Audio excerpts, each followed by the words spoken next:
The Beholder Activist. We have been speaking the last few times of realities, of dimensions, what you make for yourself as the sandboxes to play in. We have been speaking how this reality, small r, is but one of the sandboxes that you make to play in.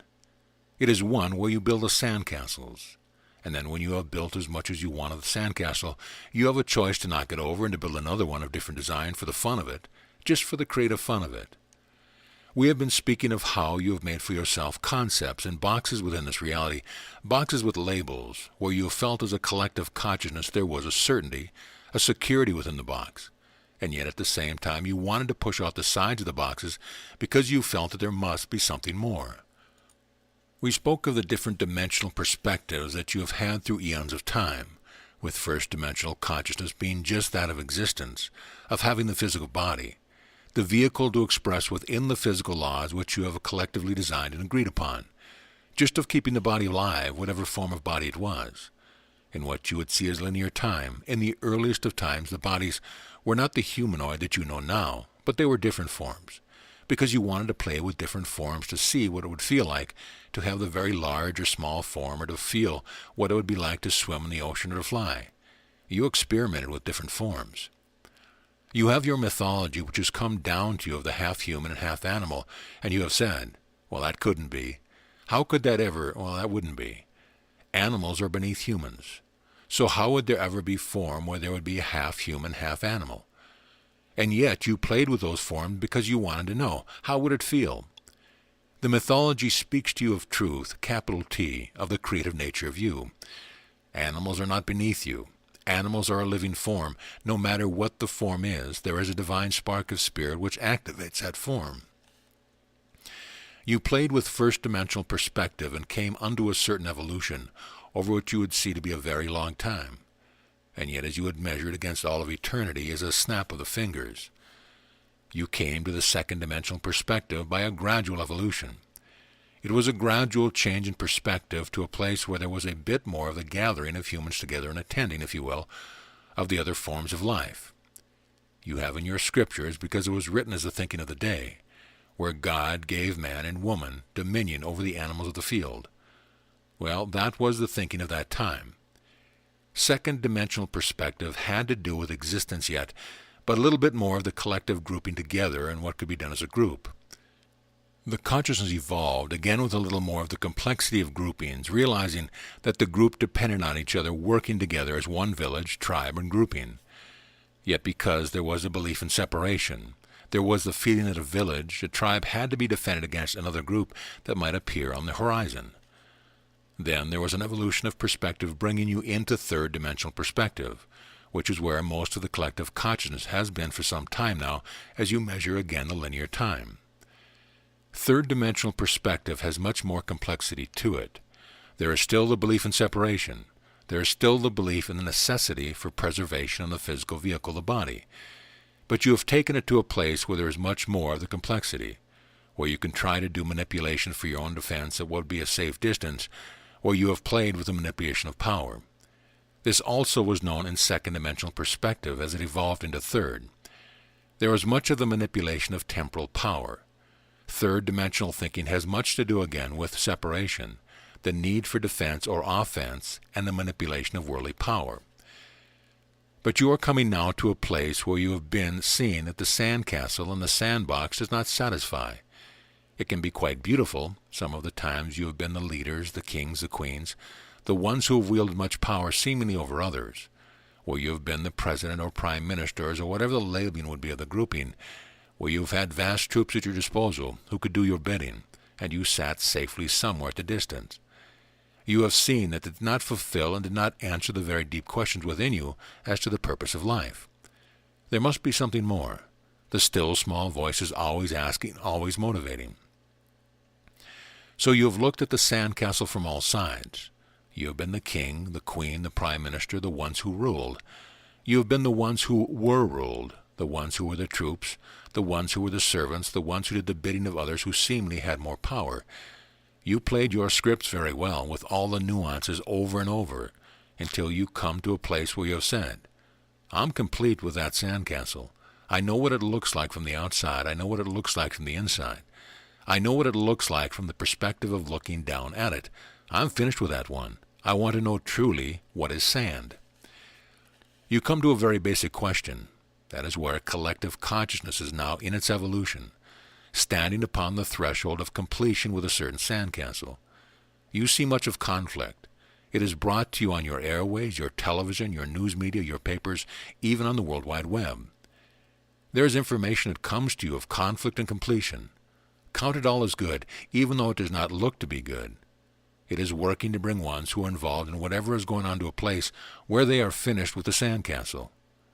They are going to say, okay, I've built everything out of the sand in the sandbox, and there must be a greater purpose than just building sandcastles. You are moving now into a place of fourth-dimensional perspective. You call upon that truly and every day. That is where you ask for the holy vision. That is where you ask to see the greater picture of what is going on, where you have intuition which tells you that there is much more than just what the news media brings you. The little blurb or 2 or 3 sentences that they give you about happening, you wonder, what is beyond that? What is the motivation? The ones who were doing whatever the event was, what was their motivation? What were they like as children?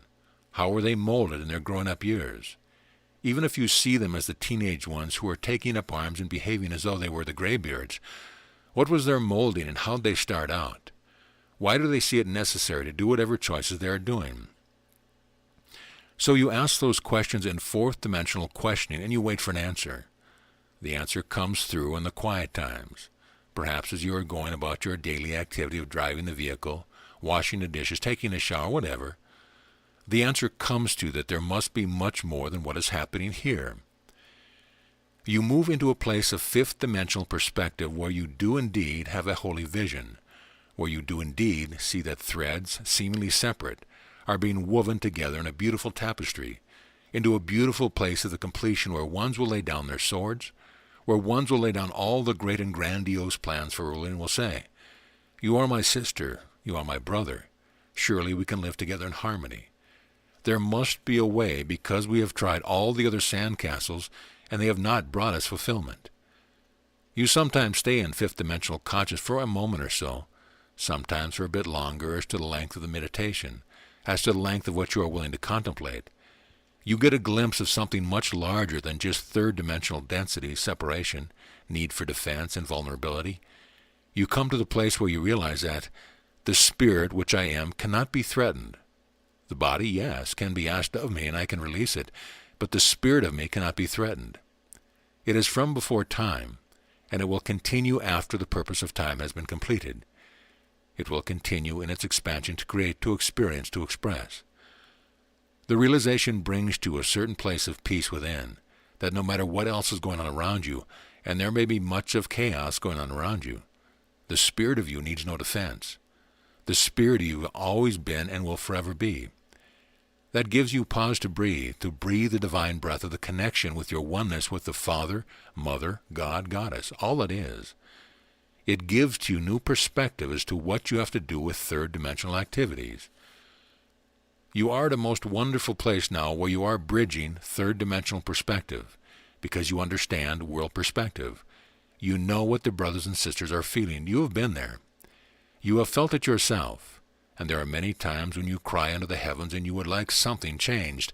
Then you take the deep breath and you bridge the fifth dimension for a moment or so into the divine peace of allness. You are doing much that helps in the evolution of the collective consciousness.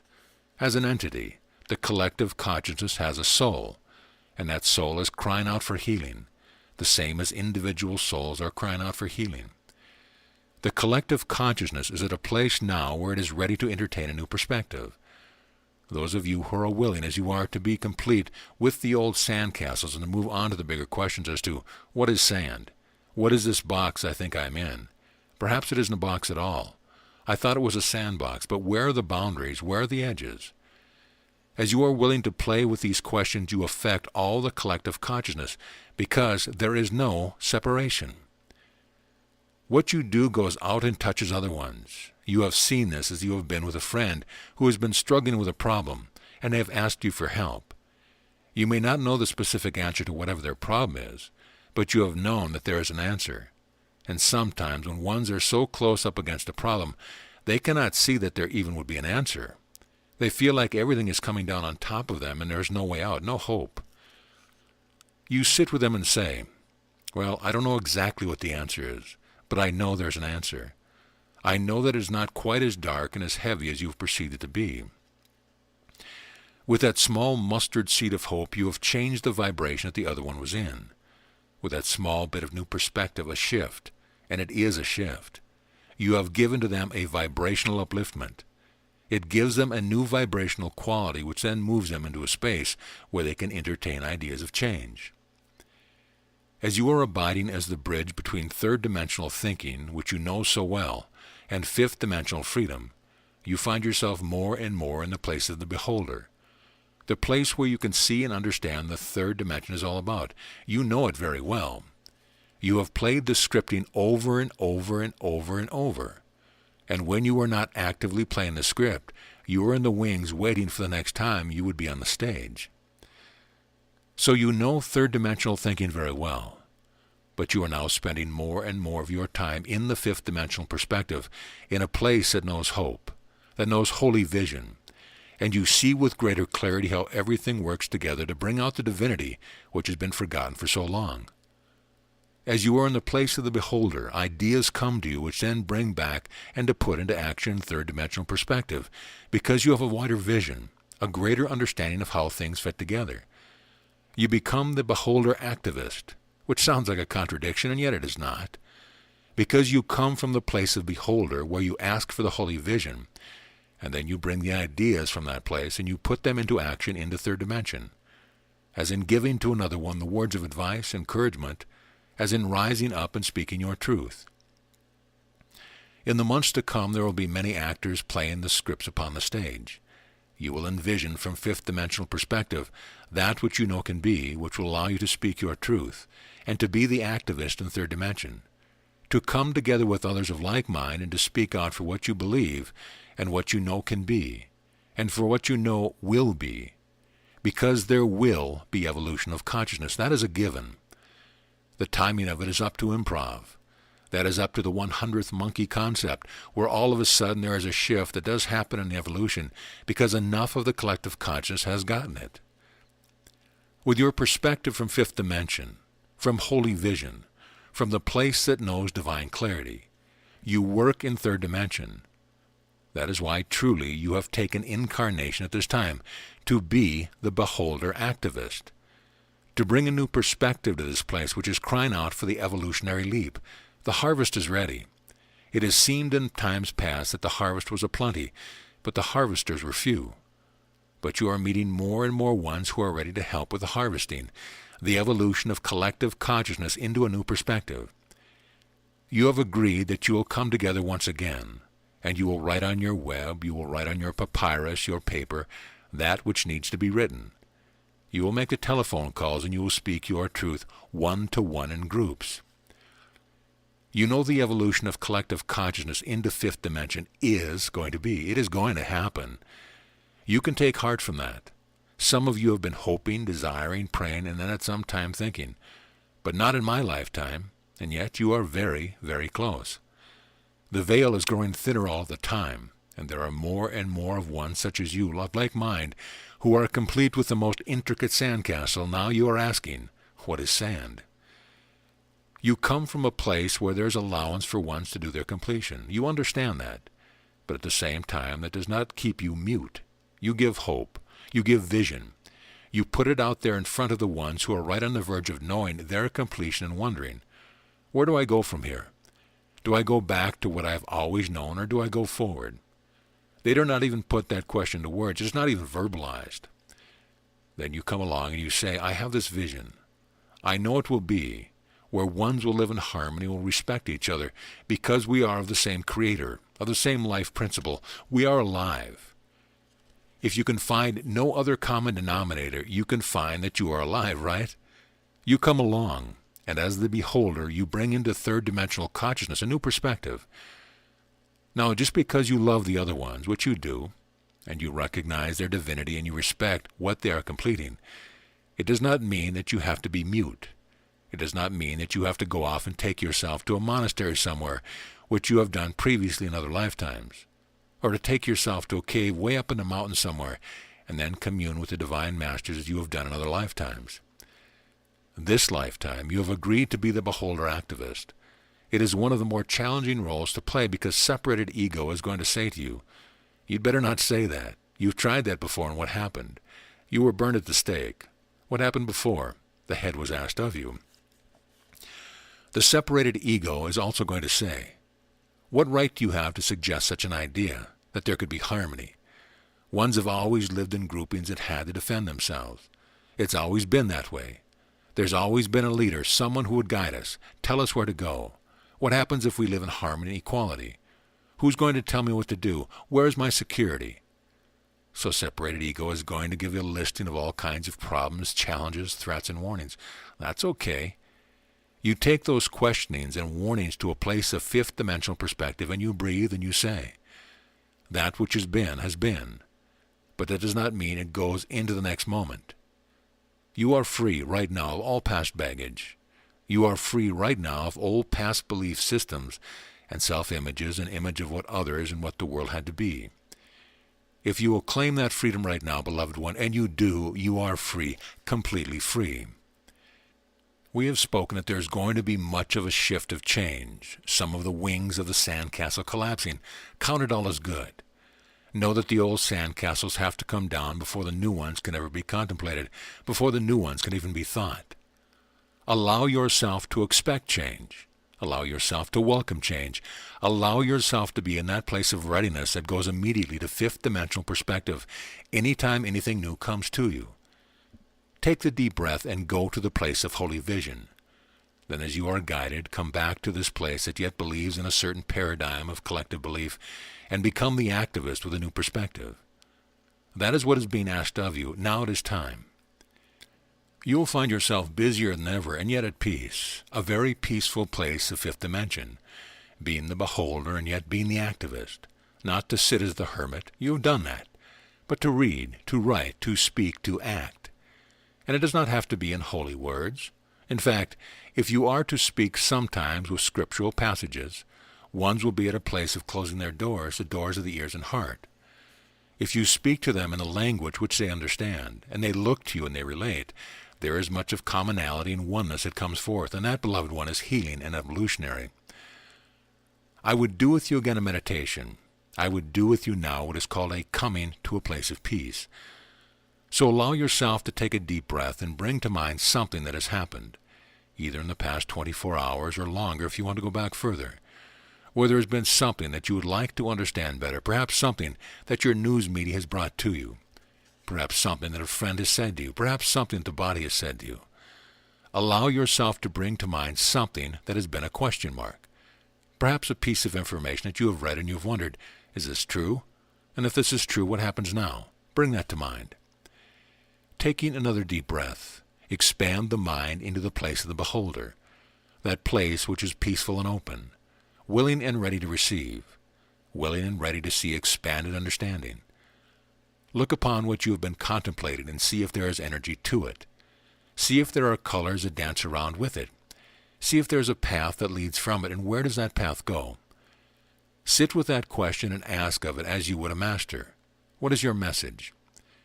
Breathing deeply and easily, allowing that question as a master to speak to you, to have a dialogue and to ask, what more is there to know? Is there something that I need to do? Is there something that I need to understand? Listen. Feel. What is the feeling? What is the path that it shows you? Watch. Receive. When you feel complete, you may take your time with this. When you feel complete, allow yourself the deep breath to re-energize the body very slowly, very gently, bringing the information, the feeling, the visioning with you. If there is more that you would know about this, know that at any time you can come to this place and ask more. And now, take that deep breath. Allow yourself to gently come back to this perspective, this reality that you call real, small r. Bringing with you that sense of peace, that bit of information, whatever was given to you. Know that in that short time there was much that you touched upon, and you are not the same as you were before you went into that space. That space is available to you at any time. Many of you know it well. because many of you have pushed to the place where you felt you were in a corner and there could be no further backing up. You were against the rock in the hard place, and you had to stop, to breathe, to ask to go within. Just when you thought that there was no more help which could come to you, because you have prayed and you'd hoped in that moment a sense of divine peace descended upon you, and it changed everything. Then, as it will direct you, you take action. If you do not need to take action, then you abide for a while. Beloved one, remember that space which is very expansive. Remember to go there often, for there are changes at hand, very good ones that you do not hear about on your news media, because it loves to play up the drama that seems to be the most tantalizing. But there is much at hand that is happening. You will see shifts that will be happening very soon as I measure time, and perhaps sooner. In other words, I have heard it said that my time is a bit slow. Maybe it will fit in with your time. There are changes that are coming, and they will ask of you, because you will ask of it yourself, to be the beholder activist, to go to that place of holy vision, and then from that place of understanding to be the activist, to help along the evolution of collective consciousness with your new vision. So be it.